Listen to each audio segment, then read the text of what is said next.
வணக்கம். இன்றைய நாளின் முக்கியமான விளையாட்டு செய்திகள் உங்களை சந்திக்க வந்திருக்கிறேன். பெரிதாக விளையாட்டு செய்திகள் இல்லாத நாட்களில் தான் சில முக்கியமான செய்திகள், சுவாரஸ்யமான விடயங்களை பற்றி நாங்கள் அதிக அவதானம் செலுத்த வேண்டியிருக்கும். இலங்கையில் 23 வயதுக்குட்பட்டோருக்கான கழக மட்ட போட்டிகள் இப்பொழுது இடம்பெற்று வருவதை பற்றி நாங்கள் அடிக்கடி சொல்லிக் கொண்டிருக்கிறோம். இதில் நம்மவர்கள் பல பேர் பல அணிகளில் இடம்பெற்றுகின்றார்கள். அதில் ஒரு சிலர் ஆடிக்கொண்டிருக்கிறார்கள். முக்கியமாக நான் நேற்று குறிப்பிட்டிருந்தேன், விஜயகாந்த் வியாஸ்காந்த் தமிழ் யூனியன் கழகத்துக்கு தலைமை தாங்கி கொண்டிருக்கின்றார். அவர் துடுப்பாட்டு வீரராக ஆடுகிறார். இன்றும் கலக்கி இருக்கின்றார். அரைச்சதம் ஒன்றோடு மிகச் சிறப்பான முறையில் தன்னை வெளிப்படுத்தி இருந்தார் நிறைவடைந்த போட்டியில். இதே போல ஷியாம் சுந்தர் கிருஷ்ண ஸ்ரீராம் என்று இன்னும் ஒரு கொழும்பை சேர்ந்த ஒரு தமிழ் பேசும் வாலிபரும் ஆடி வருகிறார். இந்த அணிகளில் ஒன்றான கால்ஸ் அணிக்கு இன்று அவரது பந்துவீச்சுக்காக காத்திருப்பதாக சொல்லியிருந்தேன். கலக்கி இருக்கின்றார் அவரும் நிறைவடைந்த போட்டியில். இந்த இரண்டு பேரை தவிர வாரிசு நட்சத்திரம் ஒருவர் உருவாகி இருக்கின்றார். வாரிசுகளை யார் வேண்டுமானாலும் கிரிக்கெட்டுக்குள் கொண்டு வரலாம். ஆனால் அவர்கள் தங்களை நிரூபித்து வெளிப்படுத்தி ரசிகர்கள் மத்தியில் ஆதரவை பெற்றுக் கொடுத்தும் தங்களது திறமையினூடாக அணிகளுக்குள் தொடர்ச்சியாக இடம்பெறுவது என்பதும் சவாலுக்குரிய விடயங்கள். பல்வேறு நட்சத்திரங்களின் வாரிசுகளை பற்றி நாங்கள் பார்க்கலாம். சனத் ஜெயசூரியவின் மகன் ரணத் ஜெயசூரிய SSC அணிக்காக தன்னுடைய அறிமுகத்தை மேற்கொண்டுகின்றார் அரைச்சதத்தோடு. அவரை பற்றியும் அவதானித்திருப்போம். இன்னும் பல பேர் பற்றியும் பேசும்போது என்ற நாளில் இந்த விரிவான செய்திகளுக்கும். ஷக்கீப் அல் ஹசன் உலகத்தின் எத்தனைதான் திறமையான நட்சத்திரமாக இருந்தாலும் ஒழுக்க குறைவு காரணமாக தொடர்ச்சியாக அவர் மீது விமர்சனங்கள் இருந்து கொண்டு வருகின்றன. திருத்த முடியாத கிரிக்கெட் வீரர்களில் ஒருவராக அவர் இப்போது கருதப்படுகின்றார். ஏற்கனவே அவர் மீது ஒரு FIR குற்றச்சாட்டு ஒன்று சுமத்தப்படுகிறது. கொலை குற்றச்சாட்டு ஒன்றின் சந்தேக நபர்களில் ஒருவராக அவர் இருக்க இப்போது அவர் கடந்த போட்டியில் பங்களாதேஷ் பாகிஸ்தானை வீழ்த்திய போட்டியில் சாதனை படைத்த அடுத்த நாள் அவருக்கான அபராதம் விதிக்கப்படுகிறது. அந்த சாதனை என்ன, அபராதம் என்ன, விரிவாக சுவாரஸ்யமாக பார்ப்போம். இன்னும் பல்வேறு விடயங்கள் இங்கே இருக்க. பாகிஸ்தான் கிரிக்கெட்டில் உடனடியாகவே பல்வேறு மாற்றங்கள். இந்த ஒரு தோல்விக்கு பிறகு நான் சொன்னேன் நிறைய எதிரொலிகள் இருக்கும் என்று. அப்படியான எதிரொலிகள் இங்கே நடந்து கொண்டிருக்கின்றன. இலங்கை அணியில் நீங்கள் பல பேர் கேட்டது சந்திமால் அடுத்த போட்டியில் ஆடுவார் என்று. சந்திமால் நிச்சயமாக ஆடுவார். அவரது முழுமையான உடற்தகுதி நிரூபிக்கப்பட்டிருப்பதாக தெரிகிறது.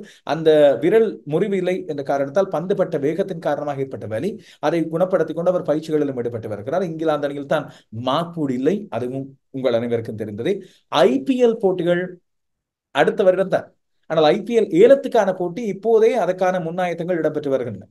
பல்வேறு அணிகளுக்குடைய டீல்கள் இப்போதுதான். டீல் தானே ரொம்ப பிரபலம். எனவே இணக்கங்கள், அதுபோல சுணக்கங்கள், கணக்குகள் என்று பல்வேறு விடயங்கள் இங்கே நடந்து கொண்டிருக்கின்றன.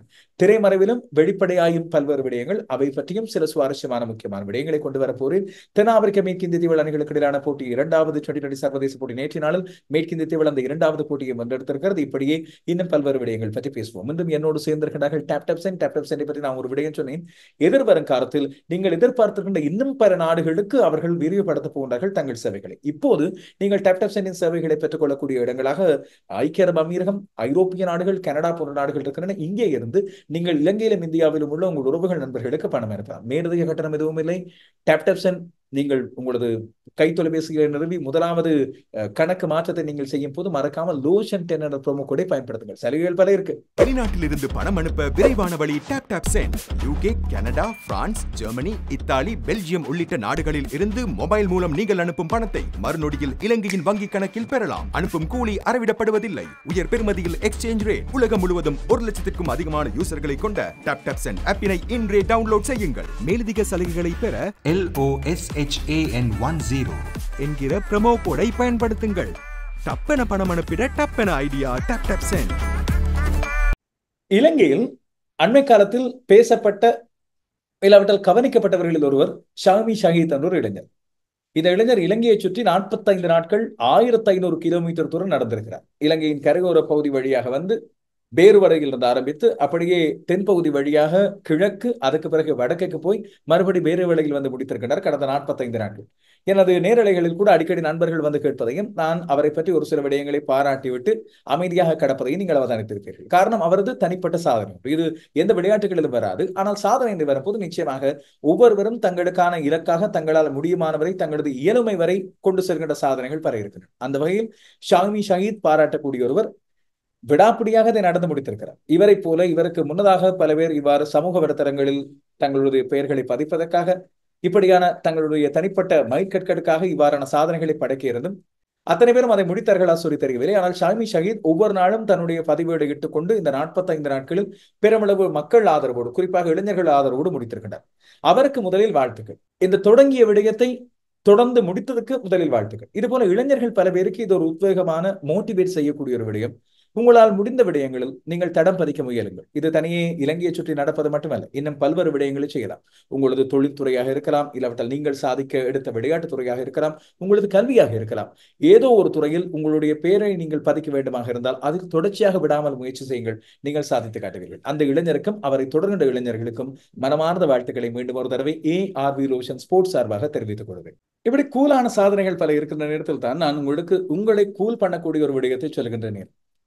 60% மின்சாரத்தை சேமிக்கக்கூடிய ஒரு AC உங்களுக்கு இருக்கிறது என்று சொன்னால் நீங்கள் நிச்சயமாக சந்தோஷப்படுவீர்கள் தானே. மின்சார செலவு சிக்கல், பணத்தை நீங்கள் செலவழிக்க வேண்டிய தேவை குறைவு.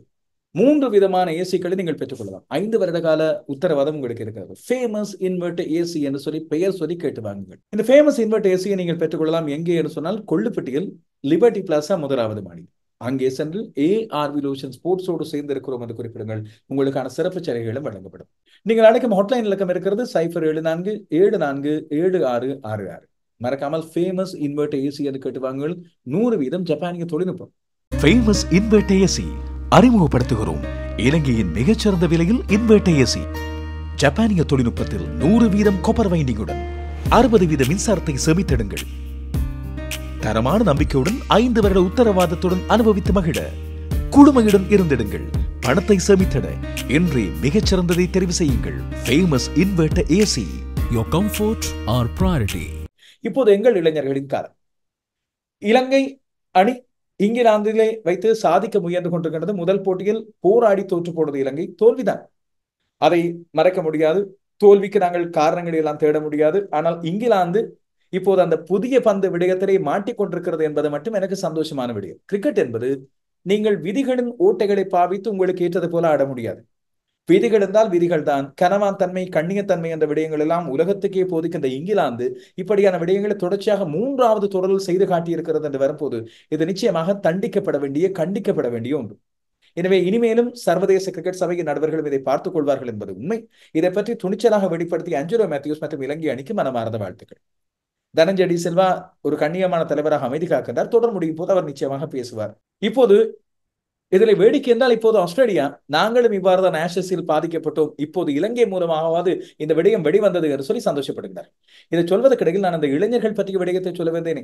இலங்கையின் சார்பாக கலக்கிய கமிந்து மெண்டிஸ் உண்மையில் பாராட்டக்கூடிய ஒரு இளைஞராக எனக்கு தெரிகிறார். அவருக்கு வயதும் 26. அண்மை காலமாகத்தான் வெளியே தன்னை மிகச் சிறப்பான முறையில் நிரூபித்து இலங்கை அணியில் நிரந்தரமான இடம் பிடித்துக் கொண்டு வருவர். அவரிடம் இருக்கின்ற துடுப்பாட்ட திறமையும் அவர் 2 கைகளாலும் பந்து வீசுகின்ற திறமையும் வைத்துக் கொண்டு இப்போதெல்லாம் அதிகமாக பணமுழைக்க பயன்படுத்துகின்ற இந்த பிரான்சைஸ் போட்டிகள் மூலமாக பல்வேறு லீக் போட்டிகளில் ஆடி தன்னை வெளிப்படுத்தி இருக்கலாம். அவரை தேடுகின்ற ஸ்கவுட்ஸ் மூலமாக இலகுவாக கேரிபியன் பிரீமியர் லீகிலோ இல்லாவிட்டால் IL T20 SA20 இடம் பிடித்து அதன் மூலமாக IPL-க்குள் நுழைந்திருக்கலாம். பாகிஸ்தான் சூப்பர் லீக் இலங்கை வீரர்களை வரவேற்கும். ஆஸ்திரேலியாவின் பிக் மேட்ச் லீக் இலங்கை வீரர்களை தேடி எடுக்கும்.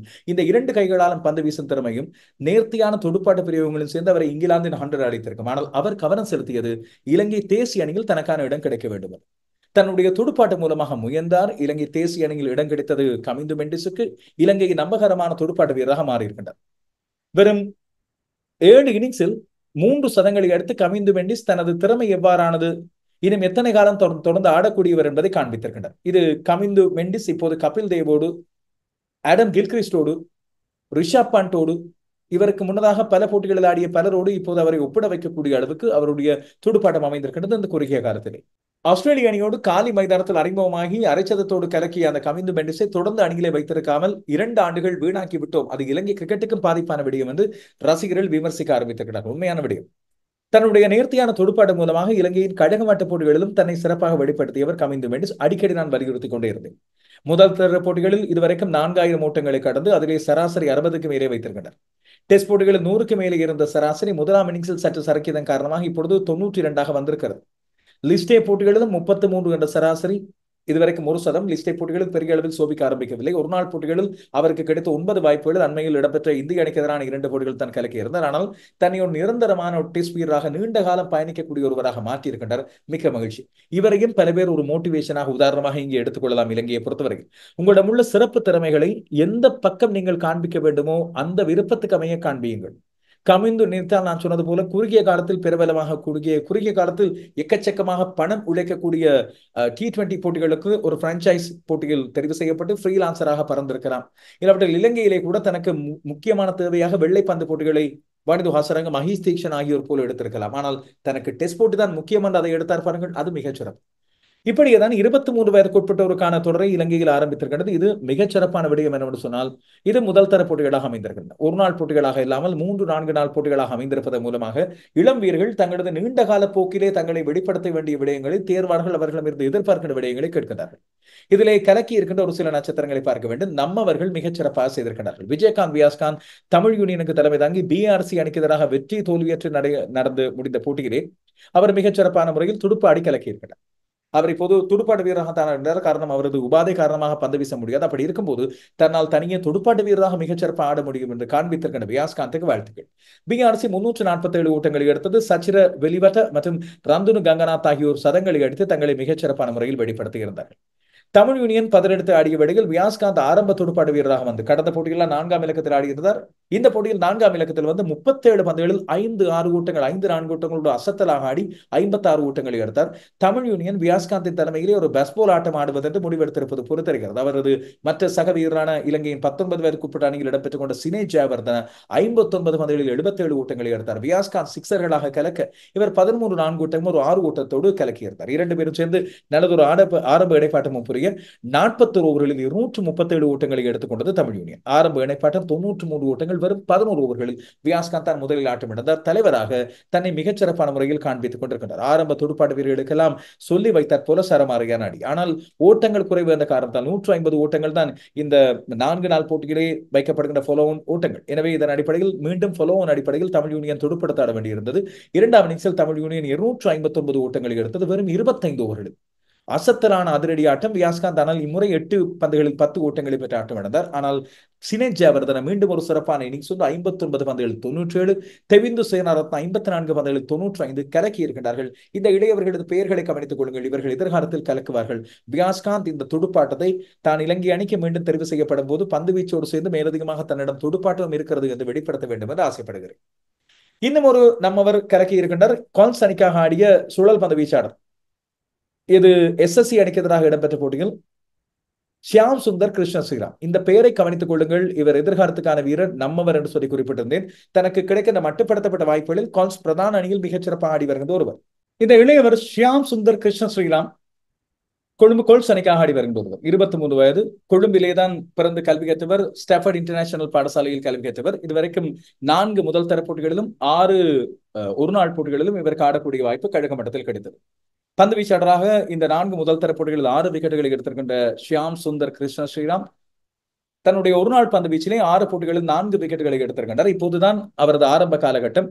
2 கைகளாலும் பந்து வீசக்கூடிய ஒருவர் என்பது இவருக்கு இன்னும் இருக்கின்ற மற்றும் ஒரு திறமை. நம்ம கமிந்து மெண்டிஸ் போல சிறப்பான முறையில் தன்னை கலக்க போகிறார். ஏன்னா கமிந்து மெண்டிஸுக்கு மேலதிகமாக துடுப்படுத்த முடியும். நம்ம ஷியாம் சுந்தர் கிருஷ்ண ஸ்ரீராமுக்கு பந்து வீச்சு தான் அவருடைய மிக பெரும் பலமாக இருக்கிறது. வலது கை ஆஸ்பின் பந்து வீச்சாளர், அது போல இடது கை ஆர்த்தோடாக்ஸ் பந்து வீச்சாளர் கமிந்து மெண்டிஸை போலவே. கமிந்து மெண்டிஸிடம் இருக்கிற அந்த சிறப்பும் 2 கைகளாலும் ஃபிங்கர் ஸ்பின் விரல்களால் பந்து வீசக்கூடிய ஒருவர் ஷியாம் சுந்தர் கிருஷ்ண ஸ்ரீராமும் அவ்வாறே பிரகாசிக்கட்டும் என்று மனமாற வாழ்த்துவோம். எனவே இதன் மூலமாக 23 வயதுக்குட்பட்ட அணியில் இடம் கிடைத்த அவர் இன்றைய நாளில் தன்னை வெளிப்படுத்திக் கொள்ளக்கூடிய வாய்ப்பு கிடைத்தது. கால்ஸ் அணி முதலில் துடுப்படுத்தாடி 339 ஓட்டங்களை எடுத்தது, 9 விக்கெட்டுகளை எடுத்தது. நேற்றைய நாளில் சுகிதா மனோஜ் 124 ஓட்டங்களை எடுத்ததையும் ஹிருன் கபூர் பண்டார 70 ஓட்டங்களையும் எடுத்ததை பற்றி சொல்கிறது. ஷியாம் சுந்தர் கிருஷ்ண ஸ்ரீராம் கடைசி துடுப்பாட்ட வீரராக வந்து 7 பந்துகளில் 9 ஓட்டங்களை எடுத்திருந்தார். பதினடுத்து இவர்களுக்கு எதிராக ஆடிய அணி SSC அணி, சிங்கள விளையாட்டுக் கழக அணி. இந்த அணி சார்பாக அறிமுகமாகி இருந்தார் ரணுக் ஜெயசூரியவர். யாருமல்ல, நம்ம சனத் ஜெயசூரியவின் புதல்வர். ரணுக் ஜெயசூரிய 3ஆம் இலக்கத்தில் வந்து 106 பந்துகளில் 54 ஓட்டங்களை எடுத்து புலிக்கு பிறந்தது பூனையாகாது என்று காண்பித்து விட்டு போயிருக்கின்றனர். ஆனால் என்ன, புலி பாய்ந்து அடிக்கும் யார்? சனத் ஜெயசூரியவை சொன்னேன். அவர்களுக்கு புலி என்று சொன்னால் பிடிக்கும் இல்லையோ தெரியாது. ஆனால் இந்த புலிக்குட்டி கொஞ்சம் அமைதியாக ஆடி இருக்கிறது. 106 பந்துகளில் 54. ஆனால் அவர் ஆட்டமிழந்த விதம் கொஞ்சம் சர்ச்சைக்குரியது. ஆப்ஸ்ட்ராக்டிங் த ஃபீல்ட். தந்தையார் ஒரு நாளும் அவ்வாறு செய்தது கிடையாது.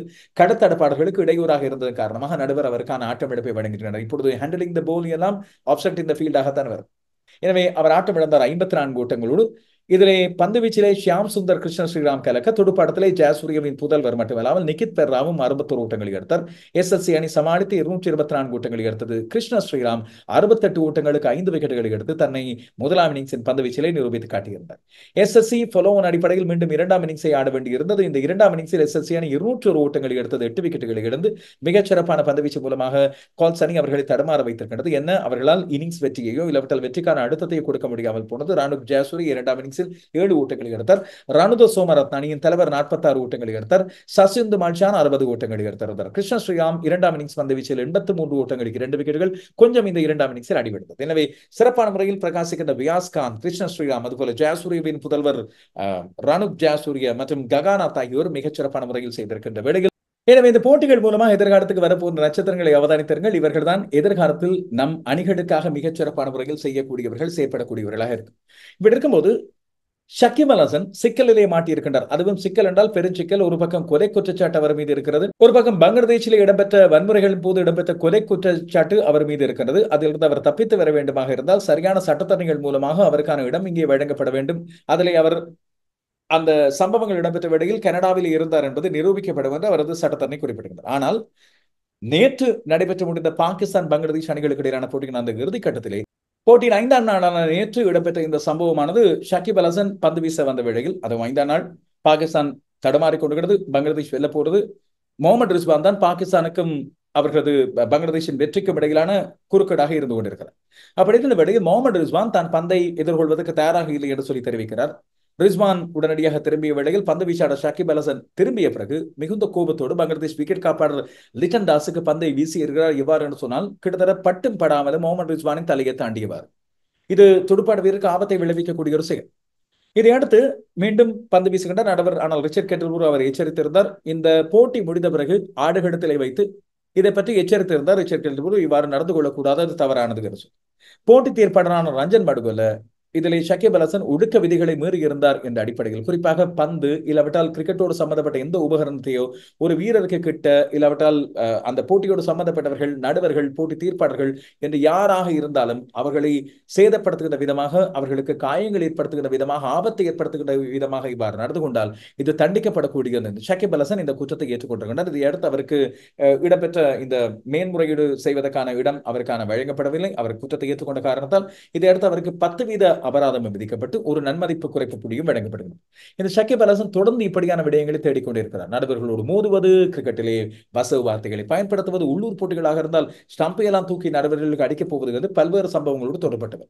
எப்போது தான் திருந்த போகிறாரோ தெரியவில்லை. இப்போது அவருக்கு கிரிக்கெட்டில் இருந்து ஓய்வு பெறுகின்ற காலம் நெருங்கிக் கொண்டு வருகின்ற வேளையிலும் இன்னும் கெட்ட பெயரை எடுத்துக்கொண்டே அவர் செல்ல போகிறார் என்பதுதான் வருத்தத்துக்குரிய ஒரு விடயம். அப்படி திறமையான ஒரு வீரர். இதில் ஷக்கீப் அல் ஹசன் நேற்றைய நாளில் ஒரு சாதனை படைத்திருந்தார். டேனியல் வெட்டூரியை முந்தி மொத்தமாக அதிகமான சர்வதேச விக்கெட்டுகளை எடுத்துக்கொண்ட இடதுகை சுழல் பந்து வீச்சாளர் என்ற பெருமையை பெற்றிருக்கிறார். இடதுகை சுழல் பந்து வீச்சாளர்களில் டெஸ்ட் போட்டிகளில் கூடுதலான விக்கெட்டுகளை எடுத்தவராக இருப்பவர் ரங்கநகர். இது மட்டுமில்லாமல் இடதுகை பந்து வீச்சாளராக டெஸ்ட் போட்டிகளில் அதிகமான விக்கெட்டுகளை எடுத்தவர் ரங்கநகர். ஆனால் சர்வதேச போட்டிகள் என்று வரும்போது, ஒரு நாள் போட்டிகள், டெஸ்ட் போட்டிகள், T20 சர்வதேச போட்டிகள் என்று ஒட்டுமொத்தமாக வரும்போது டேனியல் வெட்டோரி தான் நேற்று வரை முன்னிலையில் இருந்தார். அவர் 705 விக்கெட்டுகள், ஜடேஜா 568, ரங்கநகர் 525, சனத் ஜெயசூரிய 440. ஷக்கீப் அல் ஹசன் நேற்று கைப்பற்றிய விக்கெட்டுகளோடு முந்தி இருக்கின்றார். வெட்டூரியை முந்தி இப்போது அவர் முதலாம் இடத்துக்கு வந்திருக்கின்றார். 707 சர்வதேச விக்கெட்டுகள். இந்த சாதனையை பெற்றுக்கொண்ட நாளில்தான் அவர் சர்ச்சையிலும் சந்தித்துக் கொண்டார் என்பது இங்கே முக்கியமானது. இப்படி இருக்கும்போது மற்றொருவர் ஷக்கீப் அல் ஹசனோடு உலகத்தின் தலை சிறந்த சகோதர வீரராக போட்டி போட்டு வருகின்ற இன்னும் ஒரு வீரர் ரஷீத் கான். ஆனால் இவர் சர்ச்சைகளிலே அவ்வளவு சம்பந்தப்பட மாட்டார், தன்னுடைய வயதை தவிர. இப்போது அவர் நியூசிலாந்துக்கு எதிரான டெஸ்ட் குழாமில் ரஷீத் கானின் பெயர் இங்கே இடம்பெறவில்லை என்று சொல்லி ஒரு விவரம் வெளியாகி இருக்கிறது. ஒற்றை டெஸ்ட் போட்டி நியூசிலாந்துக்கு எதிராக ஆடப்பட போகிறது கிரேட் நோய்டா. ஆனால் இவரது பெயர் இங்கே இடம்பெறவில்லை. வருகின்ற செப்டம்பர் 9 முதல் 13 வரை இடம்பெறுகின்ற இந்த போட்டி, ரஷீத் கான் இறுதியாக ஆடிய டெஸ்ட் போட்டி கடந்த 2021ஆம் ஆண்டு மார்ச் மாதம். ரஷீத் கான் என்ன காரணத்தால் ஆடவில்லை என்பதை பற்றி இங்கே எதுவும் குறிப்பிடவில்லை. இலங்கைக்கு வந்த ஆப்கானிஸ்தான் குழாமில் கூட ரஷீத் கான் இடம்பெறவில்லை. ஆனால் அப்போது காயம் வந்து இங்கே குறிப்பிடப்பட்டது.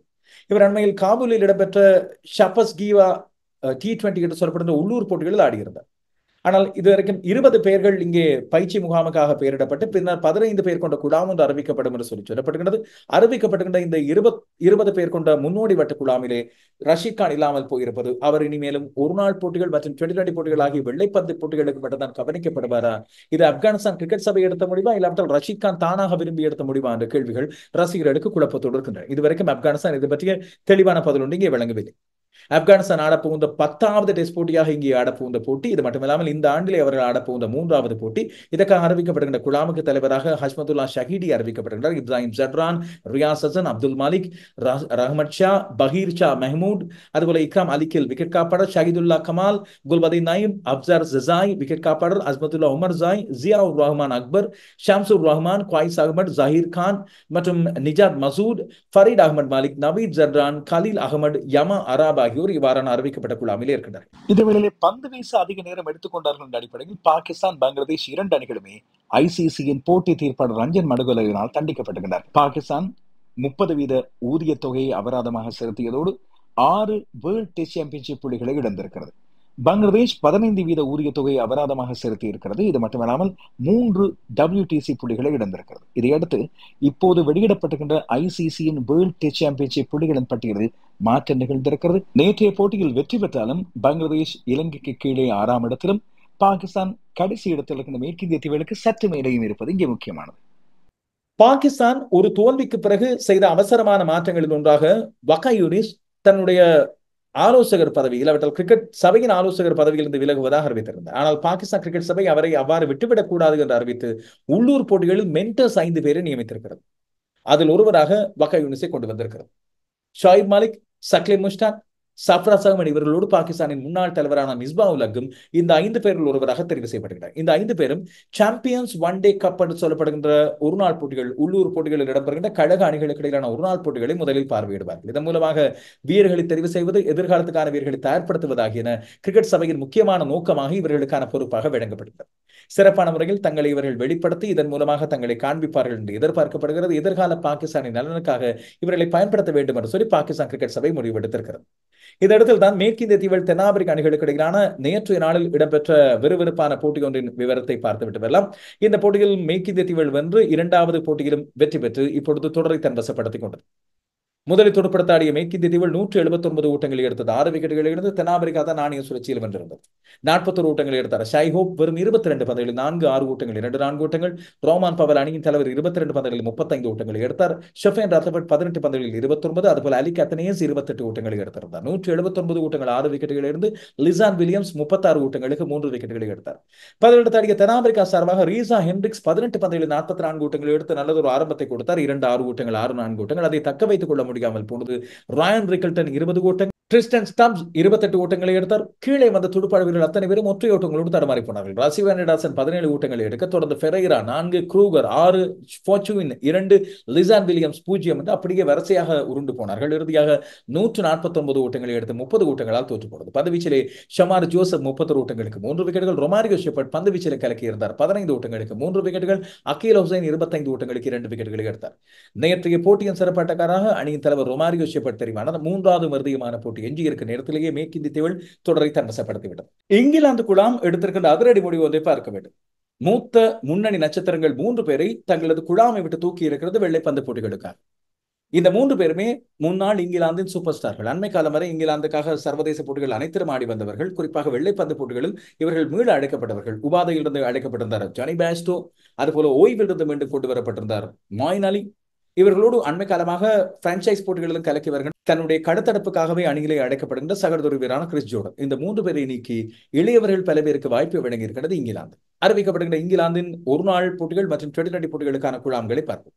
ஆஸ்திரேலிய அணிக்கு எதிராக ஆடப்பட போகின்ற வெள்ளைப்பந்து போட்டிகளுக்கான டுவெண்டி சர்வதேச குழாமில் ஜாஸ் பட்லர் அணியின் தலைவர், Jofra Archer, Jacob Bethell, Brydon Carse, Jordan Cox, Sam Curran, Josh Hull, Will Jacks, Liam Livingstone, Saqib Mahmood, Dan Mousley, Adil Rashid, Phil Salt, Reece Topley மற்றும் ஜோன் டர்னர் ஆகியோர். ஒருநாள் குழாமுக்கு ஜாஸ் பட்லர் தலைவர், Jofra Archer, Gus Atkinson, Jacob Bethell, Harry Brook, Brydon Carse, Ben Duckett, Josh Hull, Will Jacks, Matthew Potts, Adil Rashid, Phil Salt, Jamie Smith, Reece Topley மற்றும் John turner அண்மை காலமாக உபாதைக்குட்பட்ட வீரர்கள் ஒரு பக்கம் நீக்கப்பட, அதுபோல இளம் வீரர்கள் 2027ஆம் ஆண்டு உலக கடத்தை நோக்கிய வீரர்கள் பல பேர் தெரிவு செய்யப்பட்டிருப்பதை இங்கே பார்க்கிறோம். எனவே இங்கிலாந்து அடுத்த கட்டத்துக்கு இப்பொழுது நகர்வதற்கான சகல ஏற்பாடுகளையும் செய்திருப்பதாக தெரிகிறது. 3 இங்கிலாந்தின் புதியவர்கள் பெயர்கள் இங்கே வந்திருப்பதை பார்க்கிறோம்.